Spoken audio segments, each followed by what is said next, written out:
Yesterday, someone Googled, how many rocks should I eat? Google answered. It said, geologists recommend eating at least one small rock per day. Confidently, with a citation, with a doctor's name attached. That doctor does not exist. That study never happened. And Google presented it like breaking news. Now here's the scary part. That wasn't a glitch.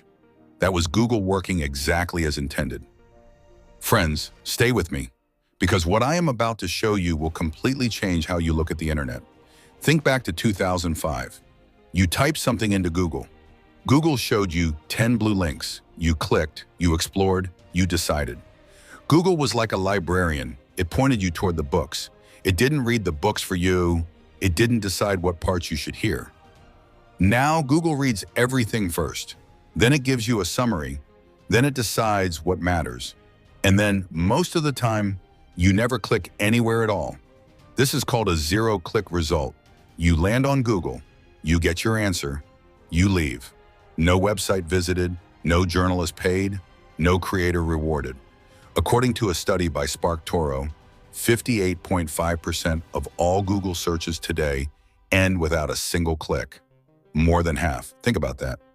For every 10 people who search on Google, 6 of them never leave Google's page.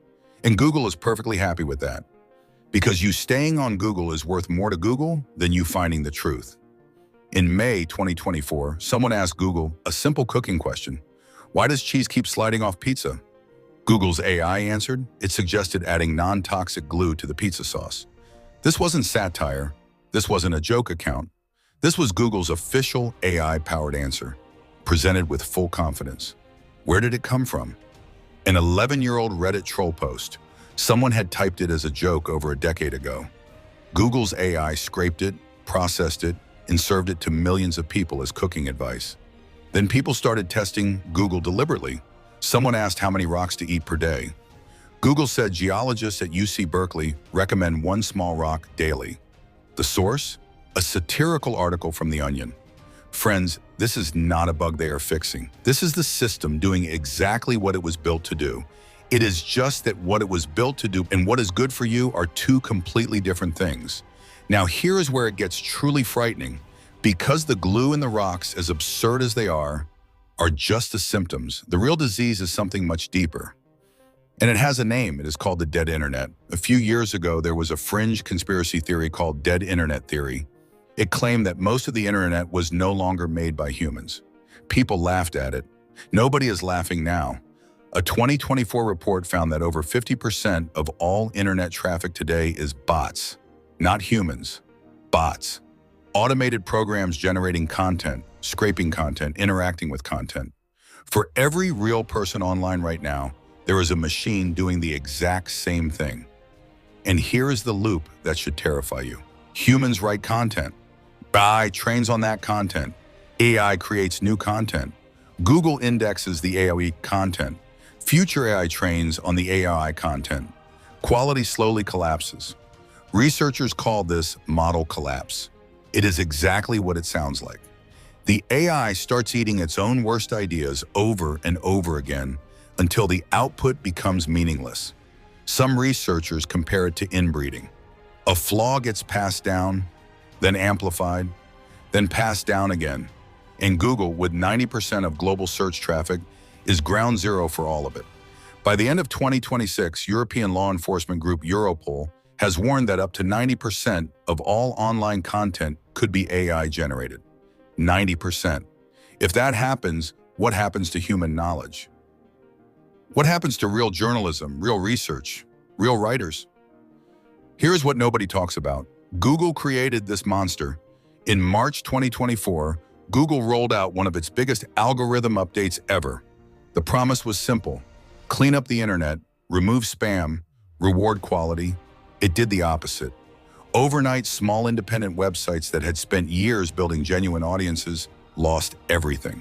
One human-tested review site called HouseFresh lost 91% of its Google traffic.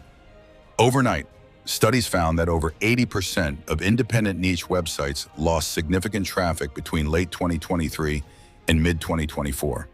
Meanwhile, big platforms like Reddit, LinkedIn, and Medium kept their rankings. So what did companies do? They flooded Reddit and LinkedIn and Medium with AI-generated content. Thousands of articles, generated in minutes, published in the right places. Not because anyone cared about the topic, because Google rewarded the platform, not the quality. And one SEO expert named Jake Ward proved just how badly broken the system was. He used AI to study a competitor's entire website. Then he generated 1,800 articles targeting every single page his competitor had. Over 18 months, he stole 3.6 million organic search visits from that competitor. He then posted a step-by-step guide on how he did it. Publicly, proudly, nobody stopped him, because nothing he did was technically against the rules. That is how broken this is. Friends, I want you to really sit with this idea. Google is free. You have never paid Google a single rupee, not one. But Google made $280 billion in revenue last year. From you, not from your money, from your attention, from your data, from your behavior. There is an old saying, if something is free, you are the product. And now the product has evolved. You are not just the product anymore. You are the training data. Every search you make teaches Google's AI what to show the next person. Every question you ask trains the system. Every click, every scroll, every hesitation. Google is not trying to answer your questions. Google is trying to become the only place you ever go for answers. And if they succeed, something frightening happens. One company controls what information you see. One company decides which sources are visible. One company becomes, as researchers put it, the front page of all human knowledge. Think about how much power that is. Old Google was a library. New Google wants to be the only book. So what do? Some people are already moving. Search engines like Kagi and Marginalia are growing. Built on human content, no AI manipulation. Reddit, for all its problems, is still one of the last places where you mostly find real people talking. But the biggest change is the simplest one. Question what you are shown. Click the actual links. Read the actual sources. Stop letting any single system think for your own. Because the real danger is not that Google shows you wrong answers. The real danger is that you stop noticing. Friends, if this video made you think, please share it with one person today, not 10 people, just one. Because one real conversation is worth more than 1,000 AI-generated articles. Subscribe if you want to keep getting the truth without the algorithm deciding what parts you should hear. And remember, Google spent 25 years teaching you how to search. Now it is quietly teaching you how not to. The question is whether you will let it.